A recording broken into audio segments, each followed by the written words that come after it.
Hello everyone and welcome to Aarushi's world.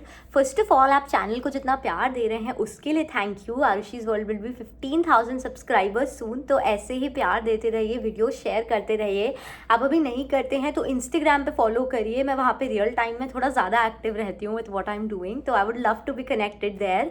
बाकी ये video एक मच रिक्वेस्टेड वीडियो है। मतलब अगर मैं 10 स्टूडेंट्स से एट अ टाइम बात कर रही होती हूँ तो उसमें एटलीस्ट 5 to 6 तो इसके बारे में क्वेश्चन पूछते ही हैं कि आपके लाइक यूएस में रहने के बेस्ट साइड्स क्या हैं, मतलब the best things about living in US as an Indian student. तो अक्सर हम चीज़ों को लाइक मतलब इस तरह से देखते हैं कि हाँ, कोई भी चीज़ है तो उसके अच्छा और बुरा दोनों रहते हैं। और मैंने कई बुरी चीज़ें पहले भी डिस्कस करी हैं, जो इकोनॉमिक डाउन साइड्स हैं, जो अकेले रहने का पार्ट है, जो डिफ़िकल्ट होता है। तो इस वीडियो में मैं पर्टिकुलरली आपको जो पॉजिटिव्स हैं ना उन पे फोकस करूँगी, वो बताऊँगी कि यहाँ पे हर चीज़ के ऑब्वियसली चैलेंजेस होते हैं, बट यूएस में रहने की जो अच्छी चीज़ें होती हैं इंडियन स्टूडेंट्स के लिए, ये मेरे पर्सनल एक्सपीरियंस पे भी बेस्ड रहेंगे और ऑल्सो उन लोगों के एक्सपीरियंसेस पे जिन इंडियंस से मैंने बात करी है, जो यहाँ पे बहुत वेल सेटल्ड है, जिनको देख के मतलब मैंने उनसे पूछा है कि वाह, आपने डिसाइड कैसे किया कि आपको अब यूएस में ही सेटल होना है। तो जल्दी से वीडियो को स्टार्ट करते हैं। सो फर्स्ट और सबसे important point obviously as a student रहेगा द क्वालिटी ऑफ एजुकेशन है कि यूएस का जो एकेडमिक सिस्टम है वो कंपैरेटिवली लाइक इंडिया के कंपैरिजन में स्पेसिफिकली मुझे आके फील हुआ था कि चैलेंजिंग नहीं है उतना, and at the same time बहुत प्रैक्टिकल है। जैसे मैंने इंजीनियरिंग मैनेजमेंट किया था, तो मेरे कई सारे जो सब्जेक्ट्स थे यहाँ पे उनके ना वो इतने प्रोजेक्ट बेस्ड थे, इतने फन थे कि हम लोग एक्चुअल साइट विजिट्स करते थे जाके इन अ टीम ऑफ पीपल।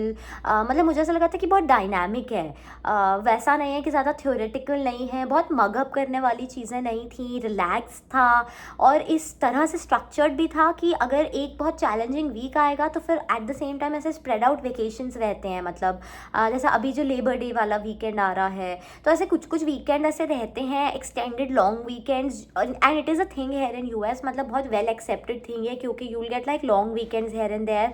तो उसमें जनरली मतलब इससे मैं अपने सेकंड पॉइंट पे आती हूँ, द ट्रैवल एंड एक्सप्लोरेशन, जो बहुत मतलब बहुत सारे इंडियन स्टूडेंट्स करते हैं।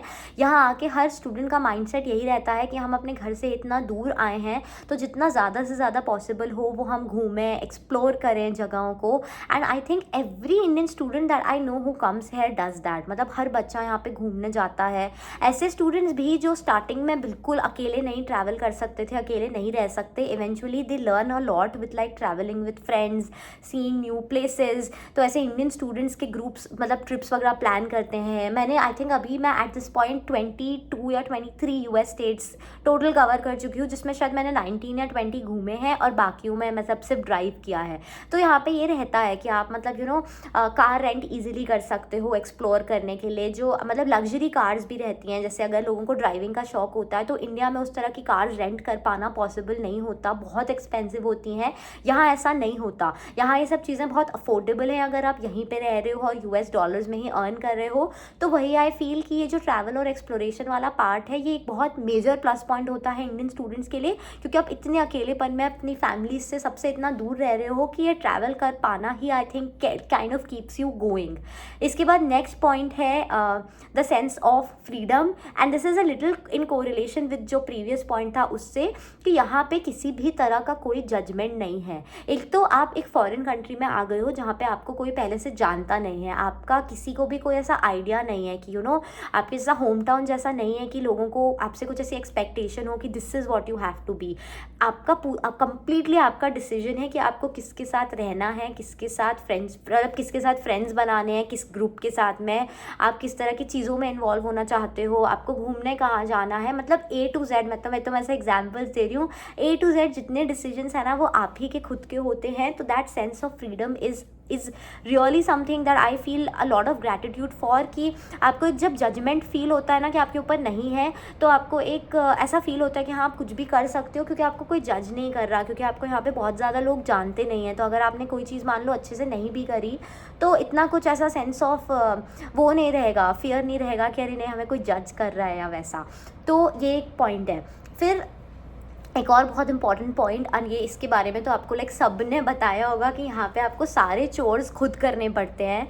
सो मतलब, और ये मैं पॉजिटिव पॉइंट में क्यों बोल रही हूँ उसका भी रीज़न है कि जब आप एक फॉरेन कंट्री में आके खुद के पैरों पे एकदम स्क्रैच से खड़ा होना सीख पाते हो ना, कि सारा काम आपको खुद ही करना है। मतलब एक तरफ इतनी अच्छी अच्छी चीज़ें हैं कि आप ट्रैवल भी कर सकते हो, यहाँ पे USD में अर्न करके आप चीज़ें खरीद सकते हो, अच्छी चीज़ें जो इंडिया में प्रॉबेबली बहुत एक्सपेंसिव होती, पर उन सब के साथ में ना आपको अकाउंटेबिलिटी और रिस्पॉन्सिबिलिटीज़ भी सीखनी है कि यहाँ पे मतलब ये सब, मतलब अच्छा पैसा कमा पा रहे हो उसका ये मतलब नहीं है कि आप हाउस हेल्प अफोर्ड कर पाओ, यहाँ पे कोई नहीं कर पाता, तो आपको सारे काम खुद करने पड़ते हैं।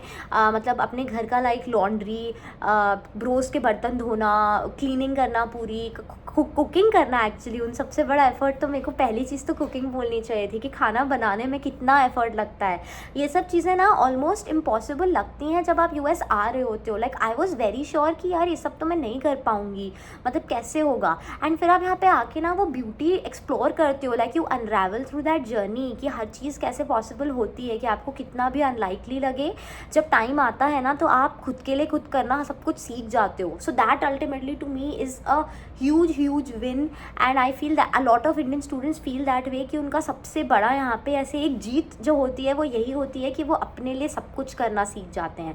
मतलब वो खुद के लिए पैसा कमाना सीख रहे हैं, like they are living alone by themselves, कि यहाँ पे रहना हमेशा ईजी नहीं होता क्योंकि आप घर वालों से, अपने सपोर्ट सिस्टम से इतना दूर हो। तो आप वो सब करते करते लाइक अपना ध्यान भी रखोगे, पैसा भी अर्न करोगे, ट्रैवल भी करोगे, खुद को एक्सप्लोर भी करोगे, खुद का मतलब सब कुछ कर लोगे eventually. So that is what like being in US has taught me and a lot of other Indian students जिनको मैं जानती हूँ। नेक्स्ट पॉइंट है स्ट्रॉन्ग इंडियन कम्युनिटी। तो यहाँ पे आपको, आप अपने कंट्री से इतना दूर आ जाओगे तो उसके बाद एक ऑफ्टन एक फियर ये रहता है कि यहाँ पे आपको कितना बिलोंगिंगनेस फील होगा। एंड वो चीज़ में US एटलीस्ट बहुत अच्छा है कि यहाँ पे इंडियंस हर जगह मिलते हैं, इंडियन कम्युनिटीज़ बहुत स्ट्रॉन्ग हैं, इंडियन स्टोर्स ईजिली मिल जाते हैं अगर आप ऐसी सिटी में जा रहे हो जहाँ थोड़े भी इंडियंस हैं। इंडियन खाने की कोई कमी नहीं है। इस चीज़ को लेके मुझे बहुत डर लगता था कि अपने टेस्ट का खाना मिलेगा या नहीं मिलेगा, लेकिन टर्न्स आउट कि मतलब जैसे मैं भोपाल में रहती थी तो वहाँ पे हर मतलब एक पार्ट में एक ही तरह का खाना मिलता है जनरली ना, कि अगर आप साउथ में खाओगे तो सदर्न स्टाइल होगा, गुजरात में खाओगे तो वहाँ पे गुजराती फूड होगा। US में आके I have found this to be really cool कि क्योंकि सारे पार्ट्स के लाइक इंडिया के लोग यहाँ पे मिलते हैं, तो जिस तरह का खाना मैं यहाँ पे खा पाई हूँ ना, I tell this to my friends all the time कि मैंने US में आके ज़्यादा अच्छा इंडियन खाना खाया है, क्योंकि यहाँ पे हर तरह के कल्चर का आपको खाना मिलेगा। तो आप जो भी क्रेव कर रहे हो ना, मतलब इतने सारी नई नई वैरायटीज़ हर पार्ट के इंडिया के आपको यहाँ पे जनरली ऐसा मिलेंगे। तो that to me has been a really good वो। साथ ही साथ सारे फेस्टिवल्स मनाए जाते हैं, इंडियन कम्युनिटीज़ लाइक रहती हैं, हर यूनिवर्सिटी की इंडियन सोसाइटीज़ रहती हैं, तो ऐसा आपको sense of belongingness for the most part feel होगा।